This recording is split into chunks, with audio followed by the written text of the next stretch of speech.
आज हम लोग पढ़ेंगे आज हम लोग क्या पढ़ेंगे?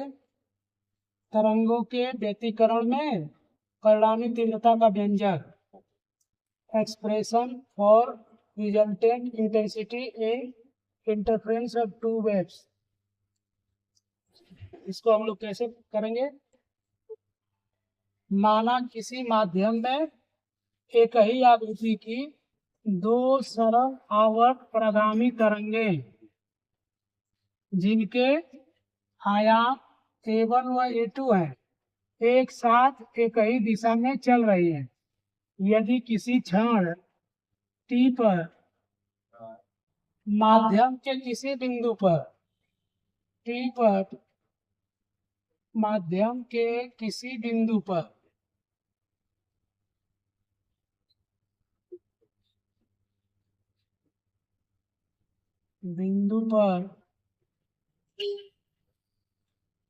इन तरंगों के कारण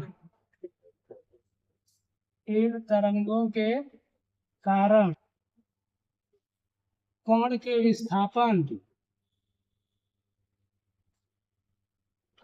विस्थापन क्रमशः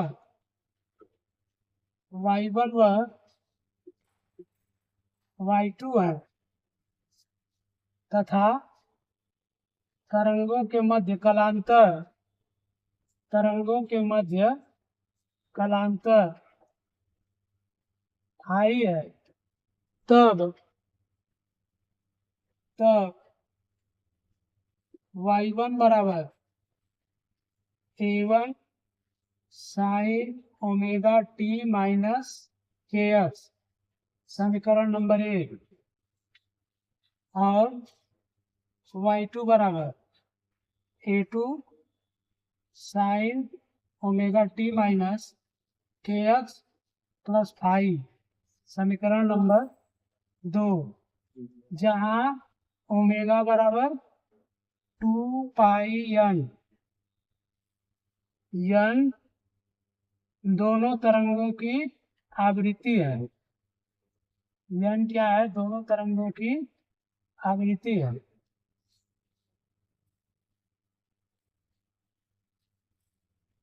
तब अध्यारोपण के सिद्धांत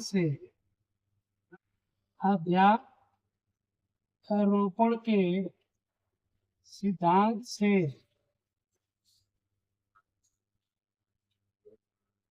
उस बिंदु पर परिणामी विस्थापन y बराबर y1 plus y2 implies y बराबर y1 का मान रखेंगे A1 sin omega t minus kx plus y2 का मान रखेंगे A2 sin omega t minus kx plus i। अब हम लोग क्या करेंगे उसके पहले मैं थोड़ा सा बताते हैं आपको। यहाँ पे जो देखिए एक चित्र है, इस चित्र में ये वाली जो तरंग है पहली प्रकाश तरंग मान लीजिए। उसके बाद उसके ऊपर जो डॉटेड वाली तरंग है ये दूसरी तरंग है। ये दोनों तरंग एक ही बिंदु पे आके मिल रही है, तो इसका मतलब दोनों की आवृत्ति समान है। और पहले वाले तरंग का आयाम यहाँ से यहाँ आपका A1 है, दूसरे वाले तरंग का आयाम यहाँ से लेके यहाँ तक A2 है।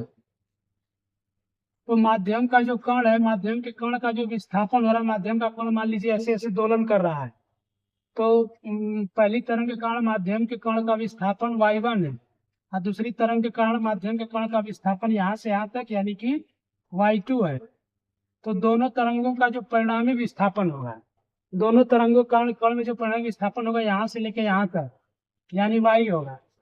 तो यहाँ से हम लोग लिख रहे हैं परिणामी विस्थापन y बराबर y1 प्लस y2। y1 क्या है? पहली सरल आवर्त प्रगामी तरंग का विस्थापन समीकरण है। ये हम लोग कक्षा 11 में आप लोग पढ़े हैं। तो y1 बराबर इतना और y2 बराबर इतना, यहाँ ओमेगा बराबर 2 पाई एन है और एन क्या है, दोनों तरंगों की आवृत्ति है। अब अध्यारोपण के सिद्धांत से परिणामी विस्थापन y बराबर y1 प्लस y2, तो यहाँ y1 का वैल्यू रख दिए और ये y2 का वैल्यू रख दिए। अब हम लोग क्या करेंगे, यहाँ पे y बराबर इसको उतार देंगे और दूसरे वाले को क्या करेंगे, दूसरे वाले का एक्सपेंशन करेंगे, इसको a मान लेंगे और इसको b मान लेंगे। तो यहाँ पे फॉर्मूला हो जाएगा साइन a साइन b। तो इसके आधार पे यहाँ पे हम लोग एक बड़ी कोष्टक लगा देते हैं, कोष्टक के बाहर u2 को कर लेते हैं। तो ये हो जाएगा sine omega T minus K X, sine A का value, cos B cos five, फिर यहाँ पे बीच में प्लस है तो यहाँ पे प्लस आ गया, कॉस ए का वैल्यू है omega T minus K X into sine B, B की वैल्यू यहाँ पे फाइन रख देंगे, फाइन रख देंगे। अब ये क्या करेंगे, ऐसे कोष्टक लगा देंगे। अब यहाँ से अगर हम लोग इसको कोष्टक को खोलेंगे तो क्या होगा, ये a2 दोनों पदों में गुणा हो जाएगा। तो यहाँ पे हम लोग पहले a2 को इसमें गुणा कर देते हैं और इसमें भी a2 का गुणा हो जाएगा, इसमें भी a2 गुणा हो गया। तो यहाँ पे देखिए कितने पद हो गए, 1 2, यहाँ से लेके यहाँ तक बीच में ये प्लस है और ये 3 पद, कुल 3 पद हो गए। तो इसमें से कॉमन लेंगे, देखिए इसमें sign omega T minus K x इसमें और sign omega T minus K x प्रथम और द्वितीय दोनों में है। तो यहाँ से हम लोग कॉमन ले लेंगे, sign omega T minus K x को पीछे कॉमन ले लेंगे, sign omega T minus K x को पीछे कॉमन ले लेते हैं। तो इस पहले पद में a1 बचेगा प्लस दूसरे वाले पद में a2 बचेगा और ये cos फाइव कर जाएगा, तो a2 cos फाइव बचेगा। और ये वाला जो पद है इसको उतार देंगे, a2 cos omega T minus K X into sign five. अब हम लोग क्या करेंगे, a1 plus a2 cos five तो r cos थीटा मान लेते हैं। तो यहाँ पे r cos थीटा और ये वाला पद उतार देते हैं, sign omega T minus K x. और इसमें इस वाले और इस वाले पद को r साइन थीटा मान लेते हैं, तो लिख देते हैं r साइन थीटा और उतर गया cos omega T minus K x. यहाँ पे लिख देंगे जहाँ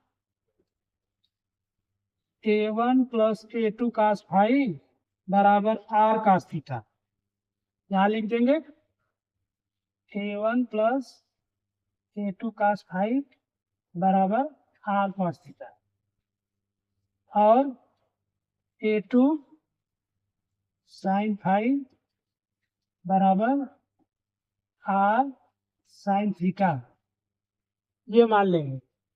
इसको इक्वेशन नंबर 3 कर देंगे और इसको इक्वेशन नंबर 4 कर देंगे, लिख देंगे जहां r व थीटा नए नियतांक, जहां r व थीटा नए नियतांक।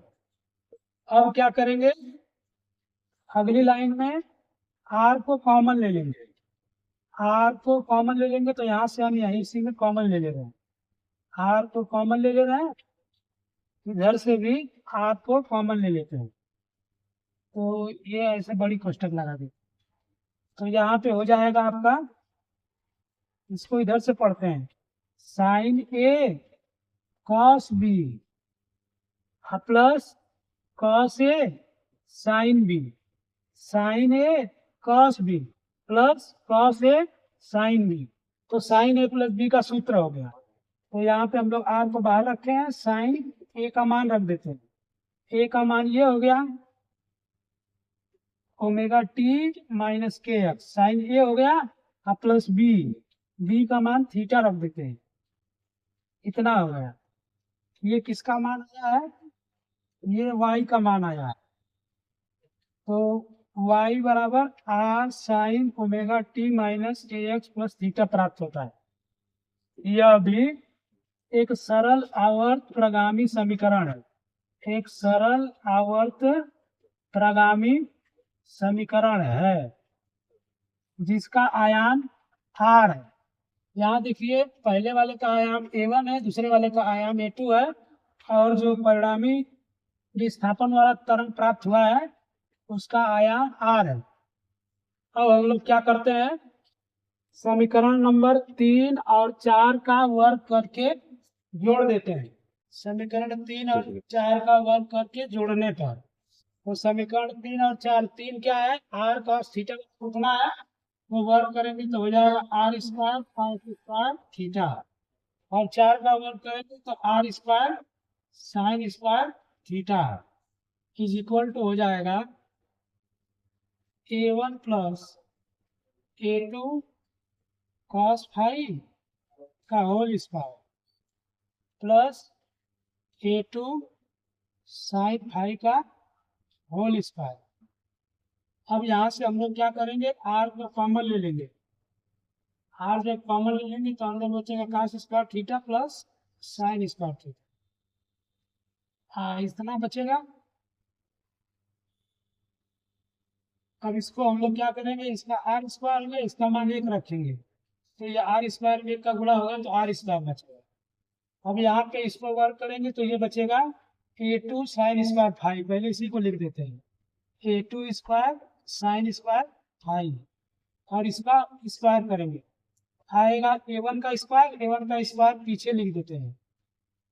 अब इसके बाद आएगा a2 cos square five, a2 square cos square five, और फिर 2a1 आएगा, 2a1 a2 और इंटू cos ये आएगा। तो यहाँ हम लोग क्या करेंगे, इसमें से a2 स्क्वायर कॉमन ले लेंगे, इसमें से a2 स्क्वायर कॉमन लेंगे तो बचेगा sine square five plus cos square five plus ये बचा आपका a1 square plus 2a1 a2 cos five. अब हम लोग इसका मान 1 रख देंगे, 1 रखेंगे तो a2 का इसमें गुणा करेंगे तो आ जाएगा a2 स्क्वायर इंटू 1 यानी a2 स्क्वायर आ जाएगा, इसको हम लोग मिटा देते हैं, आएगा a2 square plus a1 square. अब इसको हम लोग सजा के लिख देते हैं, a1 स्क्वायर को पहले लिख देते हैं और a2 स्क्वायर को पीछे लिख देते हैं। तो ये हो गया a1 square plus a2 square plus 2a1 a2 cos five. अब यहाँ तक हो गया, ये आपका r स्क्वायर का वैल्यू इतना हो गया। अब हम लोग क्या करेंगे, दोनों पक्षों में k का गुणा कर लेंगे, जहाँ k कांस्टेंट है तो k का गुणा करेंगे तो यहाँ पे आ जाएगा k r स्क्वायर, यहाँ पे जाएगा k a1 स्क्वायर, यहाँ पे जाएगा k a2 स्क्वायर, और यहाँ पे भी हो जाएगा 2k a1 a2 cos five. तो k r स्क्वायर को I लिख देंगे, कि के आर स्क्वायर बराबर आई मतलब परिणामी तरंग की तीव्रता है, और के ए1 स्क्वायर को I1 रख देंगे, पहले तरंग की तीव्रता है तो I1, और इसको लिख देंगे इसी तरह से I2 का प्लस इसको हम लोग ऐसे लिख सकते हैं 2 अंडर रूट के को अंडर रूट पे ले जाए तो के स्क्वायर आ जाएगा, और a1 को अंडर रूट पे ले जाए तो a1 स्क्वायर आ जाएगा, और a2 को अंडर रूट पे ले जाए तो a2 स्क्वायर आ जाएगा, और इंटू cos फाइव आ जाएगा। अब हम लोग क्या करेंगे, इसको दो भागों में लिख सकते हैं, k को एक जगह इसमें लिख सकते हैं k इंटू a1 स्क्वायर, और फिर इसको हम लोग ये लिख सकते हैं k इंटू a2 स्क्वायर। यहाँ पे हो गया तो इसको हम लोग I1 लिख सकते हैं और इसको I2 लिख सकते हैं। तो यहाँ से ये हो जाएगा आपका, इसके जगह पे I1 लिख देंगे तो ये हो जाएगा 2 इंटू I1, और इसको लिख सकते हैं I2, इसको हम लोग लिख सकते हैं I2। तो ये एक समीकरण तैयार हो गया, I बराबर I1 plus I2 +2 √I1I2 into cos∅। यही परिणामी विस्थापन की तीव्रता का समीकरण है। यही लिख देंगे, यही परिणामी तीव्रता का व्यंजक है। यही परिणामी तीव्रता का व्यंजक है। इस व्यंजक से यह पता चलता है कि परिणामी तीव्रता यानी आई, परिणामी तीव्रता का मान उन दोनों तरंगों के बीच कलांतर पर निर्भर करता है। उन दोनों तरंगों के बीच कलांतर पर निर्भर करता है। तो मुझे लगता है कि आप लोगों को ये वीडियो पूरी अच्छी तरह समझ में आया होगा। ये वीडियो जो है एक फिजिक्स का लॉन्ग क्वेश्चन है, 5 नंबर में आता है, बोर्ड की परीक्षाओं में बहुत ही इम्पोर्टेंट है। अब मुझे लगता है कि मैंने कोशिश किया है कि आपको अच्छी तरह समझ में आ जाए। यदि आपको वीडियो अच्छा लगा हो तो लाइक कर दीजिएगा, और अगर आप मेरे चैनल पे नए हैं तो मेरे चैनल को सब्सक्राइब कर लीजिएगा। इसके साथ ही साथ कक्षा 12 के फर्स्ट पेपर के भी बहुत से वीडियो मेरे इसी चैनल पे है। आप प्लेलिस्ट में जाइएगा, प्लेलिस्ट में देखिएगा, उसमें देखिएगा। जैसे मैं एक वीडियो बता देता हूँ कि वैद्युत क्षेत्र की तीव्रता का व्यंजक ज्ञात कीजिए। वैद्युत द्विध्रुव के कारण अच्छी स्थिति में वैद्युत क्षेत्र की तीव्रता का व्यंजक ज्ञात कीजिए। तो इस तरह से आप लोगों को मिलेगा। इसके साथ ही साथ अगर आप तैयारी करने वाले छात्र हो तो मेरे चैनल पे तैयारी वाले भी बहुत से वीडियो मैथ के पड़े हुए हैं, उसको देखिएगा। और मुझे आशा है कि आपने मेरे चैनल को सब्सक्राइब कर लिया होगा। तब तक के लिए आपको अगले वीडियो हम लोग मिलेंगे फिर। तब तक के लिए धन्यवाद। जय हिंद, जय भारत।